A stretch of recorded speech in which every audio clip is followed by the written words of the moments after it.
Hello chosen ones! In this video I'm going to show you how to make cotton in Witchspire. Cotton is a resource you'll eventually need for progression, as it's one of the materials required to upgrade your hearth. Before you can start producing it, you'll first need to unlock the structure responsible for processing it.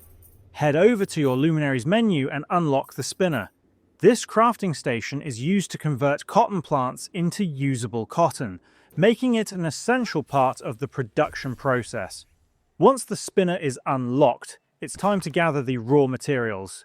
Fortunately, cotton plants are extremely common around the starting region near the first abandoned hearth. As you explore the area, keep an eye out for brightly coloured plants growing throughout the landscape. You'll find plenty of them scattered around, so collecting a large supply shouldn't take long. There's one additional requirement before the spinner can operate. You'll need a lambloof familiar. For this, head to the Trampling Grounds, located in the southwestern part of the island. This area is home to large groups of both lamloofs and granloofs. Defeat lamloofs until one leaves behind a lingering spirit, then interact with it to form a bond and gain a familiar.